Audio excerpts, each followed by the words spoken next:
Right, so we're now on to the second nutrition questions and answers. So we've got Youssef, Tom, Catherine, Stephen, myself, and Jody. So let's start with the questions on the second video. Who's going first? Can I ask a question? Go for it. I'm not really a morning person in terms of eating, but what I do is I try and have something at least to sort of kickstart the day. But what I've done previously is I've forced myself to eat like a slice of toast or whatnot. Is this healthy, or do I keep eating light and then eat later on within the morning?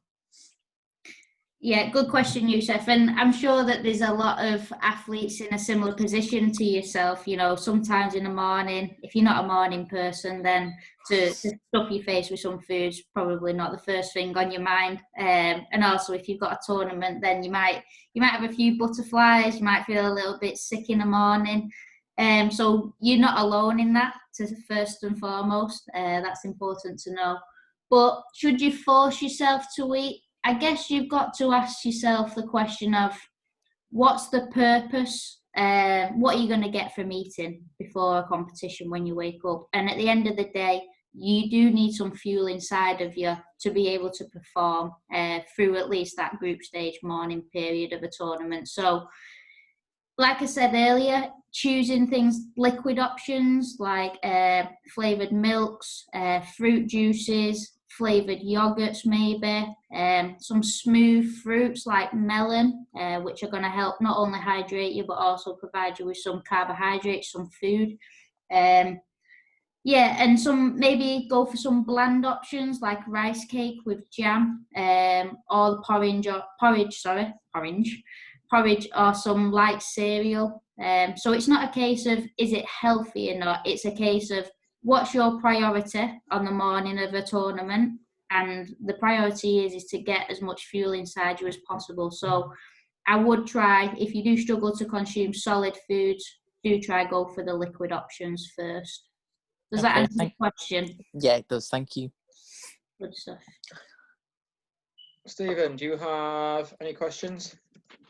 Yeah, so mine's sort of one for like on-the-go nutrition throughout the day. So I quite often fall into the trap. It's a long day, feeling a little bit low on energy, get a bottle of Lucozade. You have that quick come up, but then you're quickly right back down again. So what's a sort of a good, healthier alternative that doesn't have quite as sharp of a come down from the up sort of thing? Yeah, so the things with like Lucozade, Powerade, sports drinks, and even sweets, the Jelly Babies, Haribos, etc. Those are really good at providing you with quick bursts of energy. They're digested and they're absorbed into the blood really quickly, and so the energy gone to your muscles is rapid. The issue with that is that it's not sustained energy, so it gives you a quick burst, and then, as you say, you just hit the wall on crash and burn on the way down. So what I would recommend is always saving those type of drinks or foods towards the end of a tournament or a long day for when you really need that pick-me-up or that bit of burst of energy. But beforehand, choose portable options like wholemeal based options. So it might be a wholemeal pita, it might be a wholemeal wrap, just with some light meat in it. It might be a granola cereal bar. It might be a nuts bar. All sorts of things. Rice pudding maybe. You can get the little cartons of rice pudding. Rice is going to be slower releasing than opposed to Lucozade. And also not as damaging on your teeth as well. So, yeah, those type of options, I'd say. Does that help? Yeah, no, that's good. That's good. Also, a coffee. Coffee always helps with a pick-me-up. But coffee over Red Bull. Because we can buy rice pudding pots for officials now as part of us giving for his lunch rather than chocolate. Yeah. and ready-made jelly. There's so many foods out there. You've got things like the Serene malt loaves. You can get the little lunchbox size ones. Those are brilliant as well. I don't know if you've heard of them before, Stephen? Yeah, I've seen those ones. You see those ones. Those are great because they also contain electrolytes, which help with your hydration levels as well. So those are a go-to for me. There's an awful lot of branded products out there, aren't there? You know, sports nutritional products. But I think equally there's an awful lot of stuff you can just buy regularly off the supermarket shelf. And I think sometimes people are almost fashion victims a little bit with branded products. And you made reference to like making your own electrolyte drinks, things like that on the video. And I think it is easily done, isn't it? If you do a little bit of research. Yeah. It just takes a little bit of prioritization, and you just taking the time to just spend on doing that. So like you say, the sports drink, you can easily make that with a bit of fresh orange juice, add the water and a little pinch of salt, and all of a sudden you've got yourself your own homemade sports drink, and it'll probably be a lot cheaper in the long run for you as well.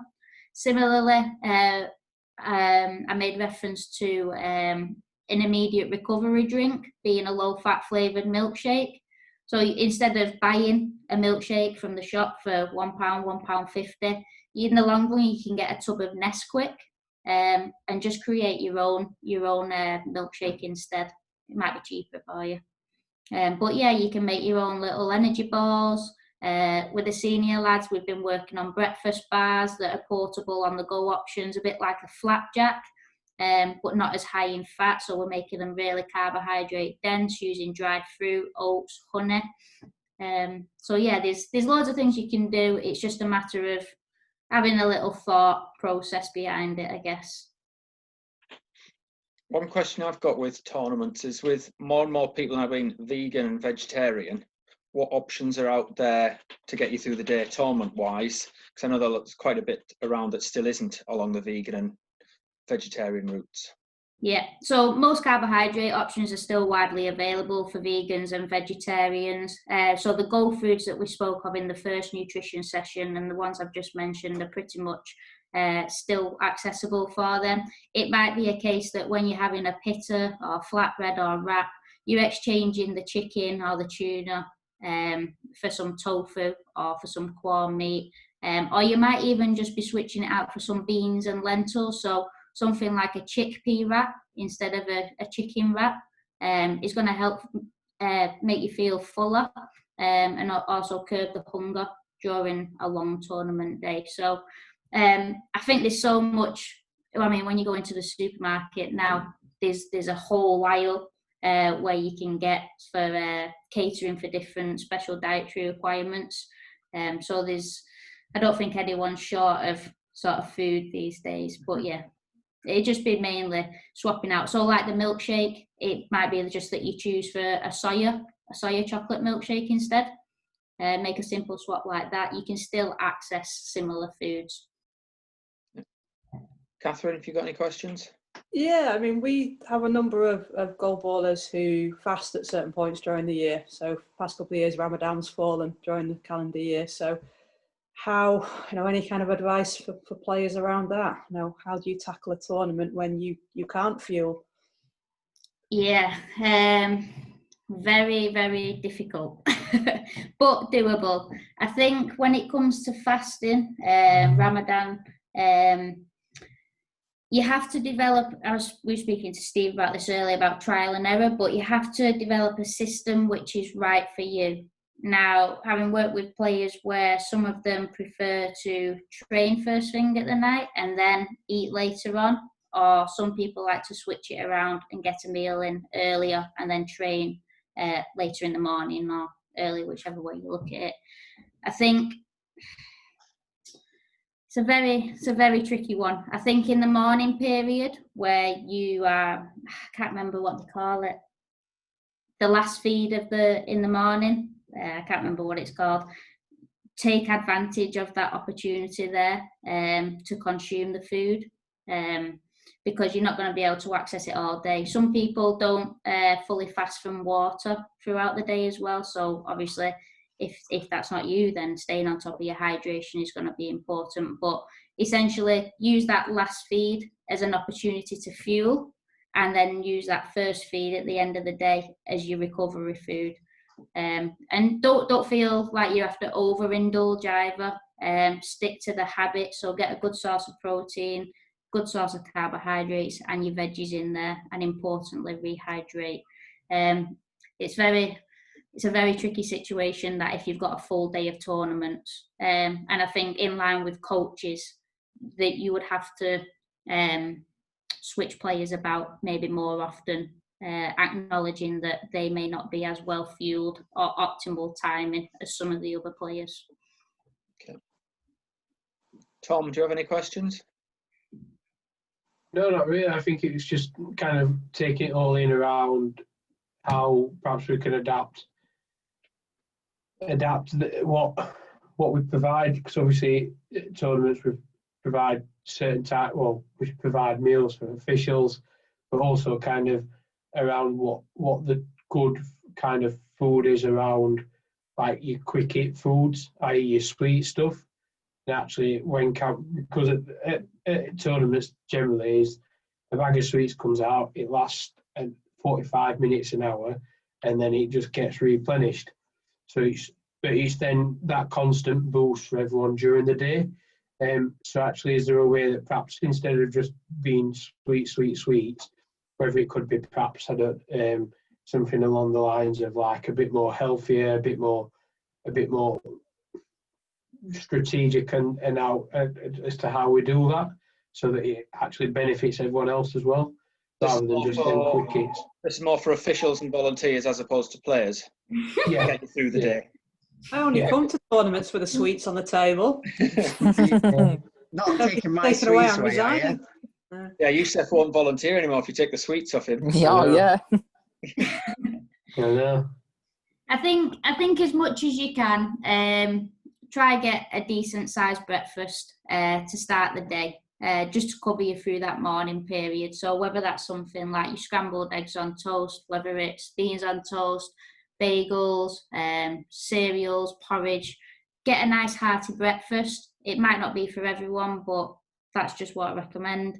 And then mid-morning, try get some structure. So as I mentioned in the previous session, if you can adopt a grazing approach, so it might be that you graze on some nuts, it might be that you graze on some dried fruit, mini Scotch pancakes even, you can get some of those, the rice pudding pots, cereal bars, and then leave your largest or your longest break to consume the largest meal, and then set yourself up for another mid-afternoon snack.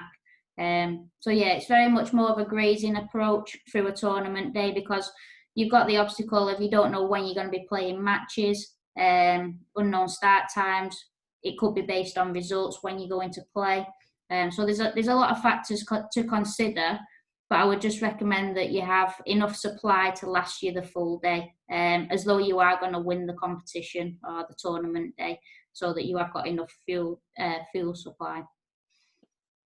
Okay. I think it's important, isn't it, for coaches and officials and activators to remember themselves as well. You can almost get too fixated on what you're doing and what your players are doing, and forget to look after yourself almost. It's making sure that we are eating and drinking as well. Yeah. So again, I'd for those who are coaches, maybe parents watching, if they're looking to provide a packed lunch for themselves for the day, choose the whole grain, or when you're in the supermarkets, the brown options. So brown rice, brown pittas, brown wraps, those type of foods are going to help to stabilise your blood glucose sugars throughout the day, and prevent this up and down nature that you might experience with the sweets and stuff. But yeah, making sure that you have a good source of protein, whether yogurts will last in your bag. If you get one of them cooler rucksacks, so I think I mentioned that in Decathlon they have some Quechua, if that's how you pronounce it, rucksacks which are already insulated. I think they're around 15 to 20 pounds. So yeah, you can just get yourself a rucksack and then put all your food in there, and it should last at least up to 4 hours. So should be plenty of time for your dairy products if you need. Okay. Youssef, do you have any more questions? No, that was my only question I had was I got answered. Nope. Okay, correct.